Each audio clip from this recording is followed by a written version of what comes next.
Hey guys, आप सभी लोगों का स्वागत है क्यूरेटिव योगा का एक नए फ्रेश और कमाल एपिसोड में। नमस्कार दोस्तों, मैं हूं अंतरीप और आप देख रहे हैं क्यूरेटिव योगा। तो चलिए नया कोच देखते हैं, नया कोच सीखते हैं। दोस्तों, आज के इस वीडियो में जो हम डिस्कस करने वाले हैं वो है the 10 most important MCQ based in Patanjali योग सूत्र। लेकिन पतंजलि योग सूत्र का ये क्वेश्चन जो रहेगा, आज का जो 10 क्वेश्चन रहेगा वो विभूतिपाद एंड कैवल्यपाद से रहेगा। 10 क्वेश्चन, ठीक है। कुछ क्वेश्चंस होगा विभूतिपाद का, कुछ क्वेश्चंस होगा कैवल्यपाद का। तो ठीक है, चलिए जल्दी से आगे बढ़ते हैं इस वीडियो में, जहाँ पर हम डिस्कस करते हैं पतंजलि योग सूत्र का आज के जो 10 नया क्वेश्चंस है उसके बारे में। लेकिन उससे पहले मैं बता दूं, अगर आप लोग हमारे साथ रेगुलर बेसिस पर क्विज प्रैक्टिस करना चाहते हैं फॉर UGC नेट एग्ज़ाम योग पेपर के लिए और पेपर 1 के लिए और 2024 में जो एग्ज़ाम होने वाले हैं उसके लिए अगर आप प्रैक्टिस करना चाहते हैं तो हमारे साथ टेलीग्राम चैनल पर जुड़ सकते हैं। क्यूरेटिव योग नाम के हमारे टेलीग्राम चैनल है, वहाँ पर हम रेगुलर बेसिस पे क्वेश्चन प्रैक्टिस करते हैं। अगर आपको भी करने का इच्छा हो तो अब आ जाओ, हमारे साथ जुड़ जाइए। हम रेगुलर बेसिस पे प्रैक्टिस करते हैं, आप भी हमारे साथ प्रैक्टिस कर सकते हैं। तो चलिए देखते हैं आज के ये क्वेश्चंस क्या क्या थे।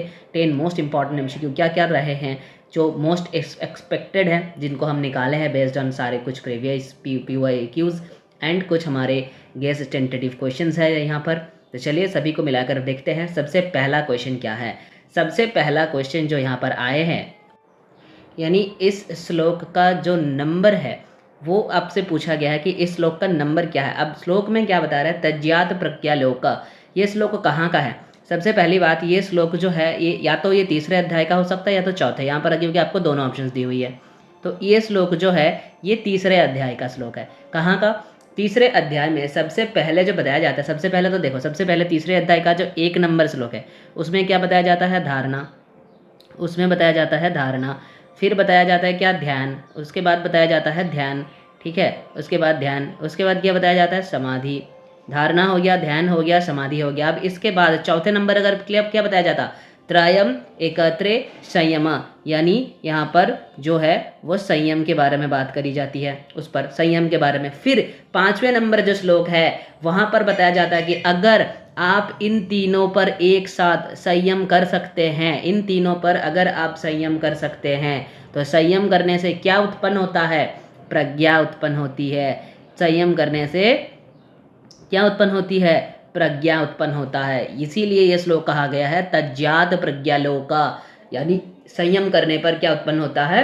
प्रज्ञा उत्पन्न होती है। तो इसका जो श्लोक नंबर है वो 3/5 हो जाएगा, यानी विभूतिपाद का 5वां नंबर श्लोक है ये, ठीक है। ये विभूतिपाद का 5वां नंबर, ये है विभूतिपाद का 1, ये है 2 नंबर, ये 3 नंबर, ये 4 नंबर और ये जो है वो 5 नंबर है। यानी यहीं से आपको सवाल पूछा गया था, ठीक है। चलिए आगे बढ़ते हैं नेक्स्ट प्रश्न पर, देखते हैं कि नेक्स्ट प्रश्न पे क्या पूछ रहे हैं। नेक्स्ट प्रश्न हमारे यहाँ पर जो पूछा जा रहा है वो है कि निर्वीज समाधि का बहिरंग योग क्या है? निर्वीज समाधि का बहिरंग योग क्या है आपको पूछा गया है। तो बताओ, निर्वीज समाधि का बहिरंग पूछा गया है। यानी देखो, पहले आप लोग इतना तो बता सकते हो कि भाई जो हमारे बहिरंग योग और अंतरंग योग है ये तो आप लोगों को पता ही है कि बहिरंग और अंतरंग क्या होता है। तो बहिरंग योग में जो बताया गया है ना वो आता है यम नियम आसन प्राणायाम प्रत्याहार। इसको क्या कहा गया है? इसको कहा गया है बहिरंग योग अकॉर्डिंग टू पतंजलि, ठीक है। इसको कहा गया है बहिरंग। और धारणा ध्यान समाधि, इसे क्या कहा गया है? इसे कहा गया है अंतरंग योग, इसे कहा गया है अंतरंग योग, ठीक है। अब आपको पूछा है निर्वीज समाधि का बहिरंग पूछा है, सिर्फ बहिरंग योग नहीं पूछे हैं। तो इसको धारणा ध्यान समाधि को अंतरंग योग बताया जाता है तीसरे नंबर अध्याय पर 7वां नंबर श्लोक में, ठीक है। बिल्कुल उसके बाद तीसरे नंबर अध्याय की 8वां नंबर जो श्लोक है वहां पर देखिए बताया हुआ है कि तदापि बहिरंग निर्विजस्य, तदापि बहिरंग निर्विजस्य, यानी इसका मतलब क्या है कि इसको बहिरंग समाधि का, तदापि मतलब ये जो धारणा ध्यान समाधि है इसके पहले चर्चा करी जा रही है ना, तो धारणा ध्यान समाधि को क्या कहा जा रहा है कि ये जो निर्वीज समाधि है ये निर्वीज समाधि का बहिरंग योग है। तो आपको वही पूछा गया है भाई कि निर्वीज समाधि का बहिरंग योग क्या है। तो यहाँ पर जो आपका ऑप्शन हो जाएगा वो ऑप्शन बी आपका करेक्ट हो जाएगा, निर्वीज समाधि का बहिरंग, यानी आपके ऑप्शन बी करेक्ट हो जाएंगे, यानी आपका ऑप्शन हो जाएगा बी, यानी धारणा ध्यान समाधि, ठीक है। ये आपका करेक्ट आंसर बन जाएगा। तो चलिए इसी के साथ आगे बढ़ते हैं नेक्स्ट प्रश्न पर। कह रहे हैं कि सर्वार्थता क्षय यह किस परिणाम से संबंधित है? सर्वार्थता क्षय यह किस परिणाम से संबंधित है? देखो, परिणाम के बारे में जहाँ पर कहते हैं ना सबसे पहले आता है निरोध परिणाम, तीसरे नंबर अध्याय का 9 नंबर श्लोक।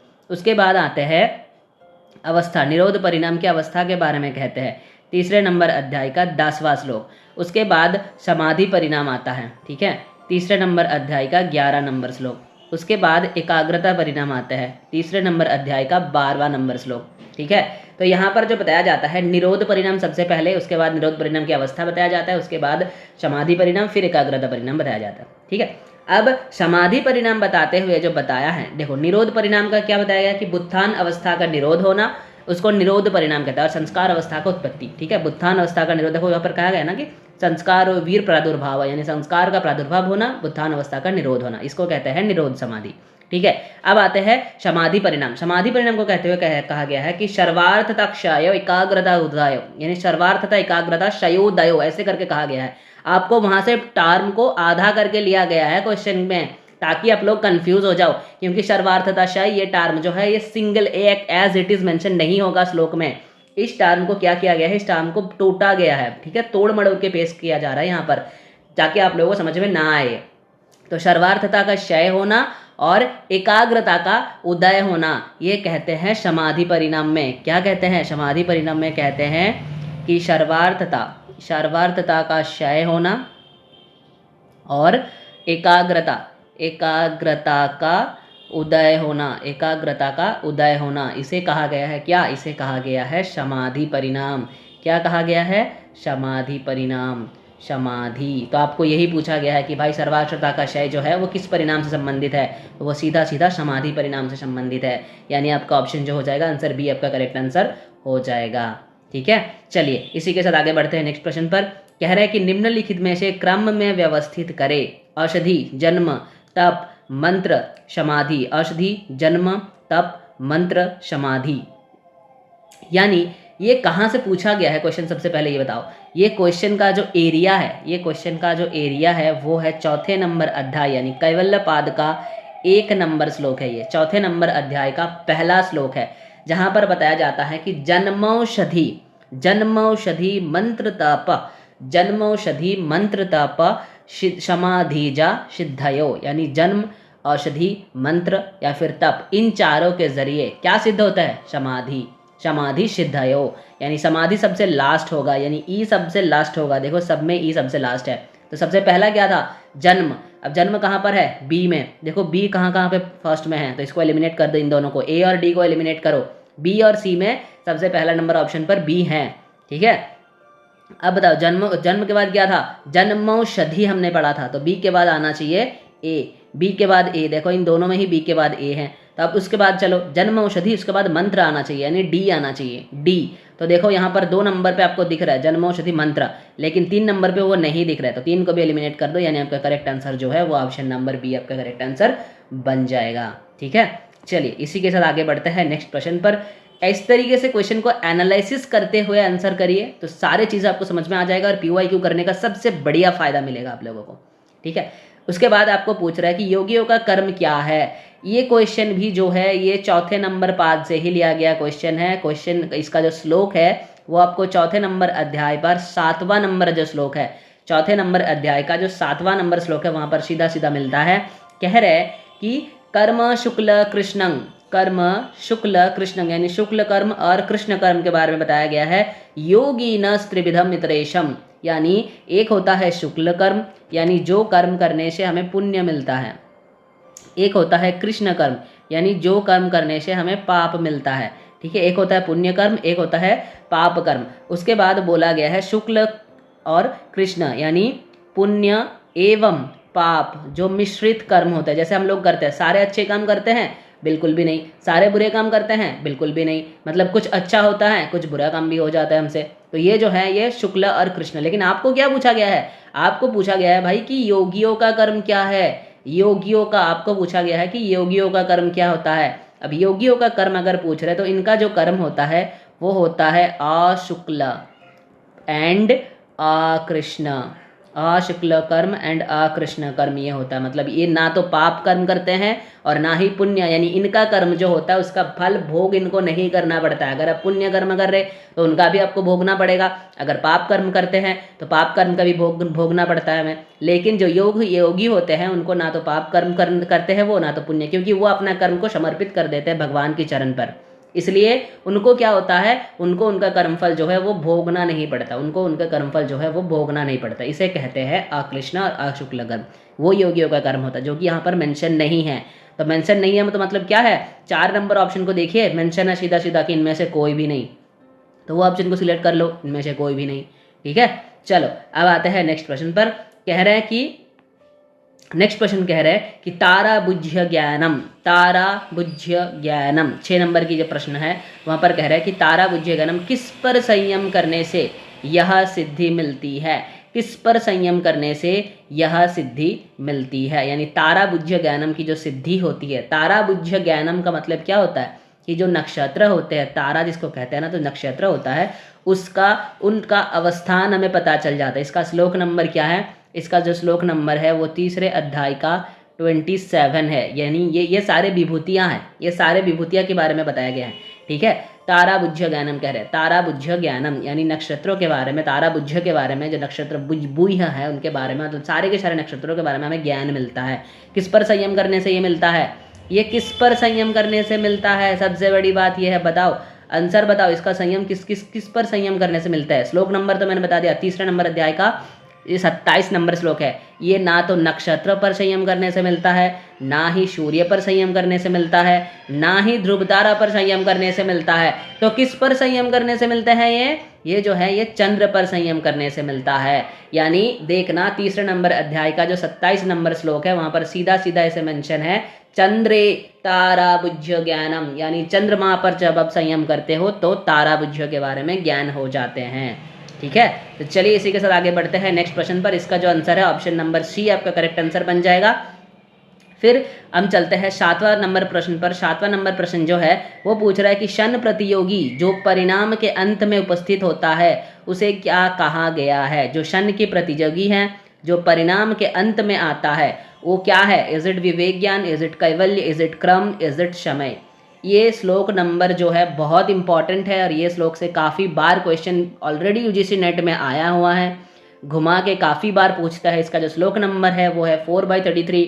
यानी जो शन प्रतियोगी हैं, जो परिणाम के अंत में आता है उसे कहा गया है कर्म, उसे कहा गया है क्रम, नॉट कर्म, उसे कहा गया है क्रम। ठीक है, श्लोक ये है कि शन प्रतियोगी परिणाम परंत निग्राह्य क्रमः, परिणाम परंत निग्राह्य क्रमः। ठीक है, चलो इसी के साथ इसका आंसर हो गया ऑप्शन नंबर सी। आगे बढ़ते हैं नेक्स्ट प्रश्न पर। नेक्स्ट प्रश्न कह रहे हैं कि परिणाम में संयम करने से क्या उत्पन्न होता है। परिणाम पर संयम करने से क्या उत्पन्न होता है। परिणाम पे अगर आप संयम कर रहे हो तो ये मंत्र, ये जो है ये कहाँ का श्लोक है, ये जो है वो कहाँ का श्लोक है। ये चौथे नंबर अध्याय का, ये जो है ये चौथे नंबर अध्याय का श्लोक है। चौथे नहीं, ये 3रे नंबर अध्याय का 16वां नंबर श्लोक है। 3रे नंबर अध्याय का 16वां नंबर श्लोक है जहाँ से ये सवाल आप लोगों को पूछा गया है। इसमें सीधा सीधा आपको पूछ रहे हैं कि परिणाम पर संयम करने से किसका ज्ञान होता है। पूर्व जाति का ज्ञान होता है, अतीत अनागत का होता है, परचित्त ज्ञानम होता है, या फिर प्रतीव ज्ञानम होता है, प्रातिव ज्ञान होता है। यहाँ पर लिखा गया है प्रतिज्ञान, प्रतिज्ञानम करके कुछ ज्ञान नहीं होता, प्रातिव ज्ञान होता है। ठीक है, ये ऑप्शन जो है ये तो खुद ब खुद गलत है, ये ऑप्शन ही गलत है। ठीक है, अब आते हैं परिणाम में संयम करने से क्या उत्पन्न होता है। परिणाम पर संयम करने से क्या उत्पन्न होता है। परिणाम पर संयम अगर आप कर रहे हो तो उसमें अतीत और अनागत की ज्ञान उत्पन्न होता है, ऐसा सीधा सीधा बताया जाता है आपको। 3रे नंबर अध्याय की 16 नंबर श्लोक जो है, 3रे नंबर अध्याय का 16 नंबर जो श्लोक है वहाँ पर आपको सीधा सीधा बताया जाता है कि अगर आप परिणाम पर संयम कर रहे हैं तो आपको अतीत और अनागत की ज्ञान प्राप्त होती है। परिणाम त्रय संयमात अतीत अनागत ज्ञानम, ऐसे करके बताया जाता है। ठीक है, चलो नेक्स्ट प्रश्न पर चलते हैं। भुवन ज्ञानम सूर्य संयमात, यानी सूर्य पर संयम करने से भुवन ज्ञान की प्राप्ति होती है।